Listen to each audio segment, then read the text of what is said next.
Welcome to today's episode of the Staffing Evolution Podcast. My name is Michael Schneider. I'm the owner and CEO of Omega Digital Services. We specialize in helping staffing and recruiting firms grow their business and scale their revenue using the latest AI technology. On this podcast, we dive into the business of staffing and recruiting and learn about the cutting-edge strategies that successful staffing and recruiting firms are using today to grow their business. So if you want to learn about how to take your staffing or recruiting firm to the next level, stick around. And if you're interested in a free growth consultation, drop the word growth in the comments or DMs or hit me up on LinkedIn. My guest today is the handsome and talented Silas Mähner, the CEO of EarthSearch out of Nashville, Tennessee. Silas, welcome to the podcast. Hey, Michael, nice to be here. Okay, why don't you introduce yourself and tell us a little bit about what you do?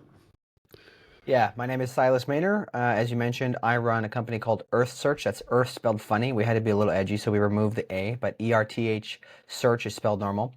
And I help clean tech startups in the US to hire different talent, but primarily sales executives, executives broadly, and then really niche, hard to find engineering talent, mostly on the hardware side of things. I like to call them unicorn hires. Mm-hmm. And we do this Okay. for roughly 50% of what other firms charge. We're much, much cheaper. I can give you the whole background as to why that is, but that's kind of our unique angle. Mm-hmm. What inspired you to start this particular business? Well, I've wanted to run a business of my own for a very long time, ever since I was a kid. Probably inspired by the fact that my dad, I grew up working for him in his cabinetry shop. So I was working in carpentry when I was growing up. But the exact reason for this particular business was I had been working in recruitment for about 4 years with another firm and in the renewable energy and clean tech space. And there were some changes at that firm. Like I was already thinking about starting my own shop after some time, and some things changed, and I just decided, hey, I'm going to accelerate this a little quicker. And when I did it, I was like, I'm going to do this for a lot cheaper than other firms because I'm very passionate about the clean tech sector that I serve. And for the 4 years that I was doing it, I saw time and time again how early, pre-seed and seed stage startups, they were not getting the right talent, and as a result, they never made it to Series A where they could afford a recruiter. So there's a lot of reasons why they couldn't afford recruiters or why they were getting the wrong talent. But I just decided I don't want to see that happen because I'm very bullish on this space and the impact that it can have. So I decided let me try to make it a little bit more accessible to them. Mm. Okay. And what's been your technique for being able to work at half the price of other firms?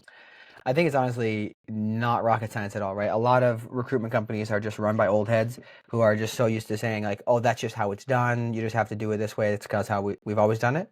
I think that's part of it because a lot of people just they assume, "Hey, I need Bullhorn, I need LinkedIn Recruiter, I need all these expensive softwares that are frankly underutilized in many cases." I just looked at it from a first principles perspective. I was like, how many outreach do I actually need to do every week, every month? I just use Sales Navigator and Loxo Recruitment. So like that plus a couple. I also have Apollo. Sorry, yeah, Apollo for finding numbers. But for the most part, my software stack when I started, my entire monthly costs, I would say, were under. They were under $1,000. I think it was like $700 a month for my Mhm. total cost, which is roughly the price that most firms pay for one seat of LinkedIn Recruiter. So Right. that's one way is I personally am really scrappy. I stay close. I keep the cost down broadly. But also, as we grow the team, most of our team will end up being hired overseas. So it keeps the cost down there as well. They're getting paid really well, but our people are having the opportunity to not be so pressured. Like I could get into this, but I have this whole belief that most recruitment firms run in a way that really just burns out their staff because there is so much pressure to hit high quotas because their salaries are so expensive. But if you Mm-hmm. can have somebody who's on a lower salary and a lower cost center, they can actually have those ups and downs and it's not as much pressure. It's good, it's better for their family. They get family life and they're getting paid well. So that's one way. The other way is by being really niche. Most recruitment firms try to do everything for all people, and my whole goal is to try to get really niche on this clean tech sector and only pick a handful of roles to work. Because if you and I both know that if you can focus on a particular role type, whenever you get the call for a new job, it's, maybe you've got three, four people in mind already that come to mind for the role. But even if it's beyond that, you already know the Rolodex. You have a particular niche focus, and you can just go reach out to those people. So it takes you less time to fill the jobs in the first place. And that's another reason why you can reduce the cost, because we're not here just to make money. Like, I'm here to help serve these companies and to provide for my family and the families of my employees. That's the Mhm. focus. I don't need to be making massive profit margins. I mean, we do have good profit margins, don't get me wrong. But my point is, we don't need to be going for this like kind of Ferrari lifestyle, if that makes sense. Nice. Okay. So you've got a real mission behind what you're doing, not just out there trying to make money. Yeah, I mean, I think it's also in terms of the recruitment side of things.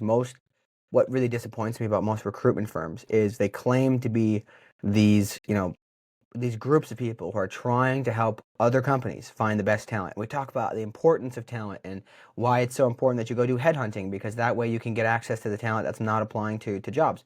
But at the end of the day, these own recruitment companies, most of the biggest ones, they treat their own staff just like numbers, right? I've watched too many companies or young people get recruited by these grad programs. There's 60 of them at once. They're thrown out the wall, and 3 months later, maybe two of them stick.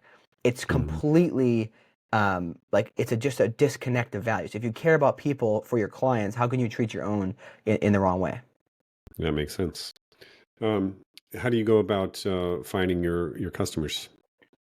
Most of my customers, I run my own podcast called Clean Techies, and I've been doing that since 2021. So um, that's what now coming up on almost 5 years running the podcast actually. Mm. And that's a good way to find customers. Usually, I invite them on the podcast. I learn about their businesses. I ask them to talk about what are the core trends in the space, and just get to know them. Because let's be honest, nobody really wants to talk to a recruiter unless you are a job seeker. Especially clients, they don't have time for recruiters. And no matter how often I tell them my costs are 50% of what other firms charge, they don't really hear it. They need another reason to talk to me. So for me, I've just spent a lot of time networking, meeting people, learning about what's going on in the industry, making the time to produce a really high quality podcast and put it out there. We have, I think, 270 something episodes now, Nice. depending on when this comes out. And we meet people that way. That builds some trust, and then before you know it, I can start asking them other questions, because they recognize that I understand more about the business and about the space overall. I'm not just here kind of shilling candidates. I'm not specking people in, doing kind of this like reverse, like try to get around the back end recruitment where you force them to pay you a fee, right? I'm here to try to provide value to my customers, and eventually the word gets out, man. Like, when you work with people and you treat them well, and you're a nice person to work with, eventually it cascades. So currently, I would say the majority of my actual efforts is meeting people through the podcast, and then like once I hear about a lead, I keep following up with them on a regular basis for whatever they need, mostly through DM funnels. We're working on a process right now of building out an actual paid ads program as well, but for the most part, just keeping aware in their front of mind. Hmm. Hmm.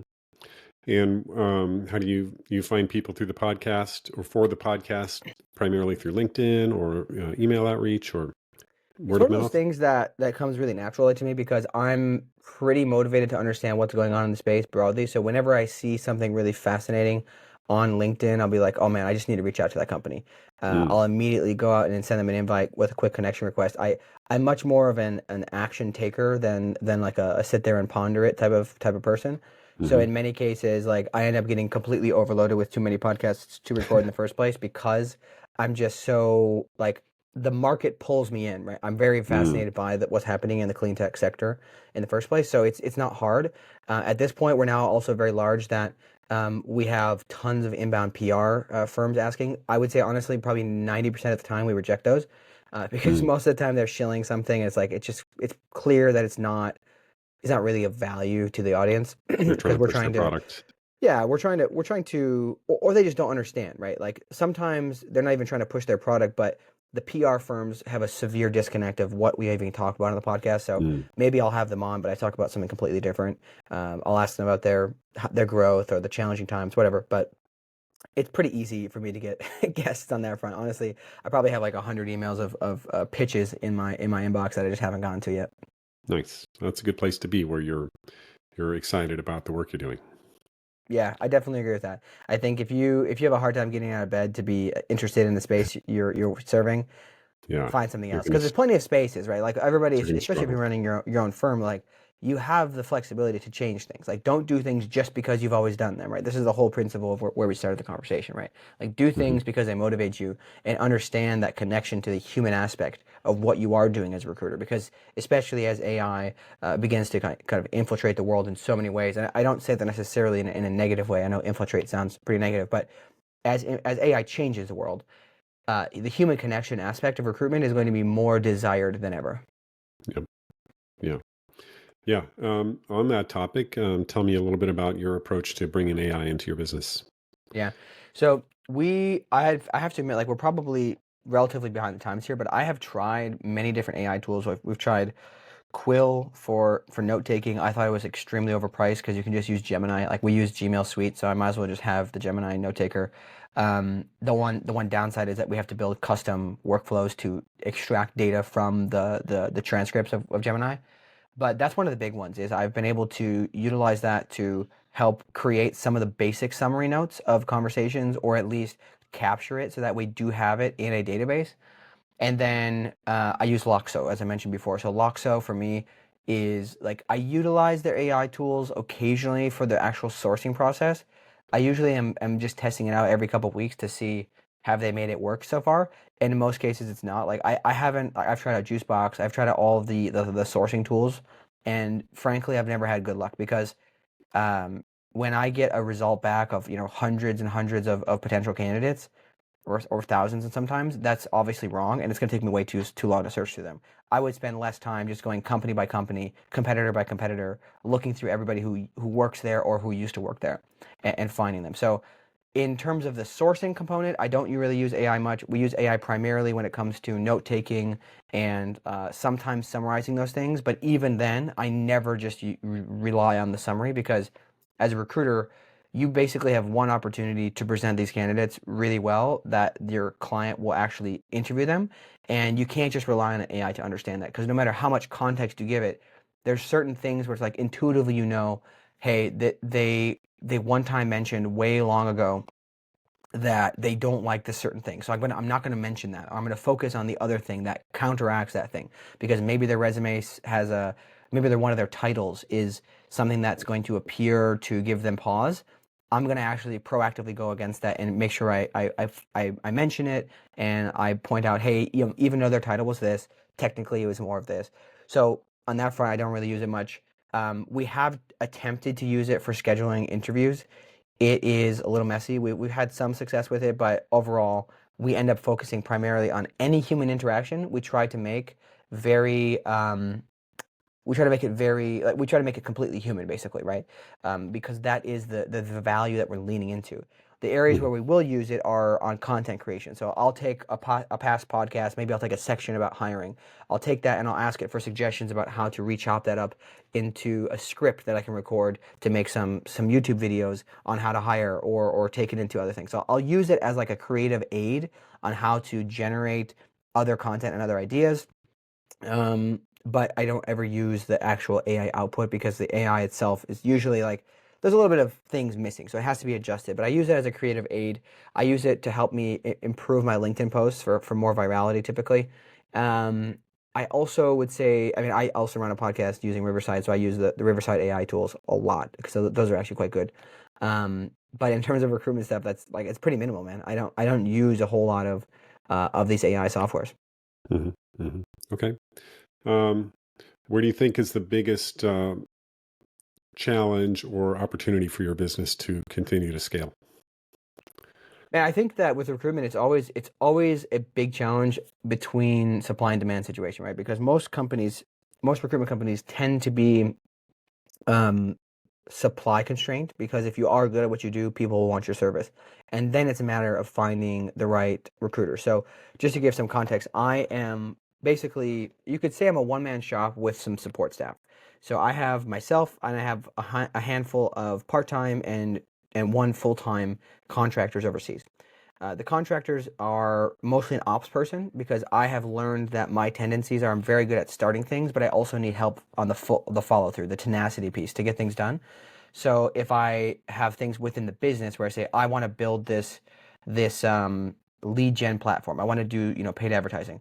I need somebody to effectively project manage me to make sure I follow up because I've got tons of ideas, but I'm really bad at necessarily saying like, oh, I'm actually going to do that thing. It's on my calendar next week. I'm going to do it. I need my chief of staff to remind me, say, hey, did you do this? And we literally do it on the call, so I cannot avoid doing it, right?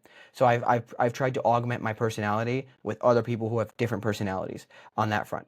Then we do have one person who's doing part-time sourcing for us because sometimes they just don't have the ability to do everything. So they will source candidates, they'll talk to them. In many cases, I'll also talk to them just to do a final check. But that's where our biggest, I guess you say, bottleneck is getting to this point where I feel comfortable that we have more demand than we can manage from the customer side of things, that I'm going to then go and invest into 2 or 3 more sourcing staff to then really train them up. Because getting a good sourcer that is capable of doing everything end to end, for me, has been the biggest challenge so far. And I think that will probably be the challenge in the long run because right now our I guess you say DM funnel or ad funnel is seeming to work pretty well because we have such good recognition that it's just a matter of keeping them reminded that we exist.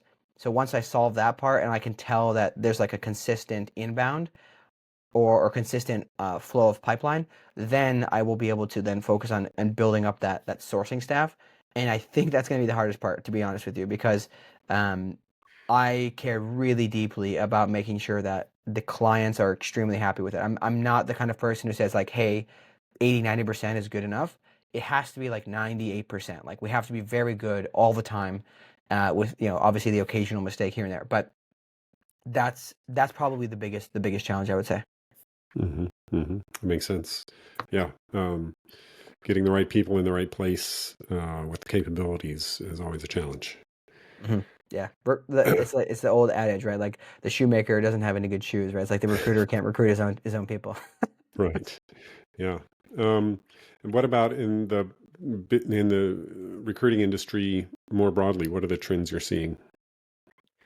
I don't necessarily know if I'm a good judge of what's happening broadly in the recruitment industry, but I do have a thesis of what is going to happen. I think that with the advance of AI tools, and I'm not the kind of person who says AI can never do recruitment. I think there'll be a lot of ways that AI continues to get better at helping recruiters do their job better.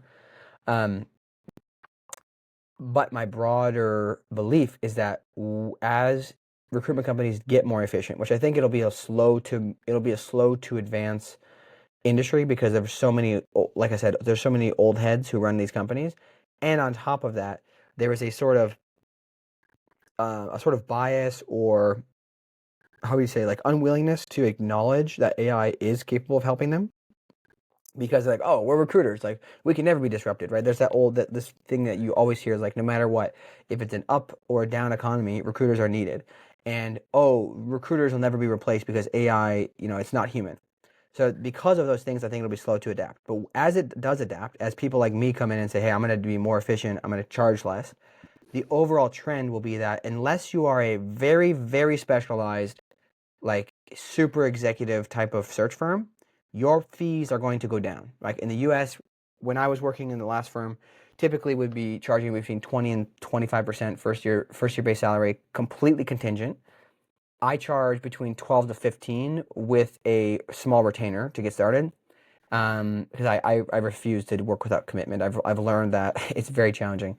If your clients have no commitment, they send you on wild goose chase. But They have no the point skin in the is, game. Yeah. I'm not even that low. Like I used to charge as low as 10%, but I feel like even in the future, like in the next 10 years, I will have to go lower than 12 or 15% to compete. Right now, I'm very competitive in the US market because you've got anywhere from 20 to 30% of first year base salary. But with the advance of technology and just younger people running the industry, you will see compression of costs, and as a result, they're going to have to compete by lowering their costs, right?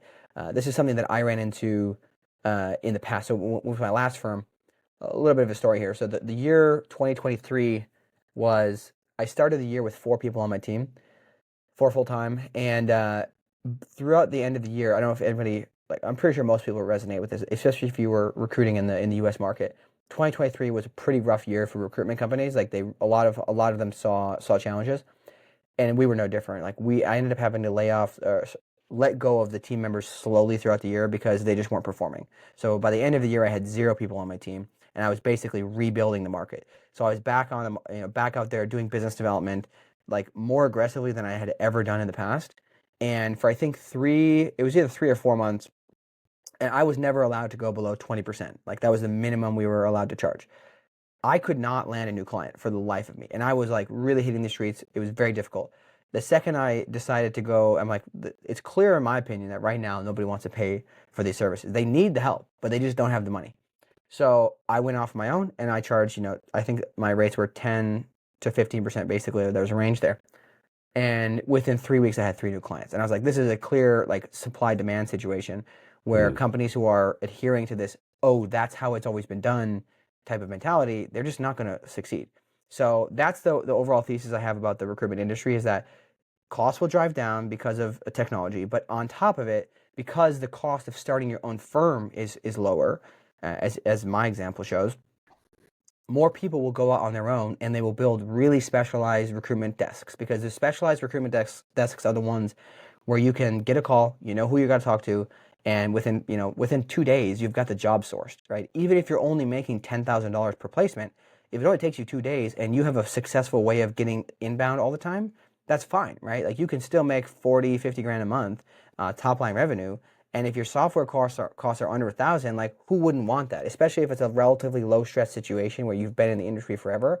That's going to happen more and more. So we're going to see a lot of smaller recruitment firms because there's so many like back end services that you can either subscribe to other people's like admin staff support, or you can just keep it really simple and do it on your own. So I think that that's what's going to happen, and as a result, more people are going to be like me and build small firms of their own where they can charge less, and the big firms are going to start taking a hit on all of those niches that get pulled off. Because let's be honest, if these recruitment companies continue to treat people, their own people, like crap, nobody's going to want to stay, right? Especially when the opportunity to leave and still make 300, 400 grand a year is there. Yeah. Speaking of small companies and big companies, what are your goals for your own business in the next 1 to 3 years, let's say? Yeah, it's a tough one. I'd say, so I already mentioned my staff right now. I think that the overall goal would be to grow the company. I don't know if this is exactly a 3-year plan, but the goal would be to grow the company to a point where I can be the #1 recruitment agency for the clean tech sector, because a lot of people are sleeping on clean tech in the US right now, especially now that Trump's in. Everybody thinks it's dead. They think that nothing's going to happen there. They're completely wrong, fortunately for me. So there's still plenty of opportunity. That's my goal, is to grow it to like the #1 brand of recruitment in the clean tech space in the US. And I think that, staff wise, that probably will max out like 15 people. I don't actually think you need much more than that. And probably 5 of those people will be admin staff, and the rest might be kind of a handful of sales folks, and then the rest will be delivery people, right? I think that's what it will come down to. I also don't believe in, even if I did have the opportunity to grow a massive company, I'm relatively hesitant on growing any company in the future above 150 people, because I think that you start to really lose the sense of community within the company. It just becomes a faceless organization. So that's why I tend to aim towards smaller related companies, especially in the talent space, because if you can pick this niche and you can be very good at it, and you teach everybody how to have true collaboration, it's very powerful, right? When I started with my last firm, I think I was the 12th employee or 13th, somewhere around there.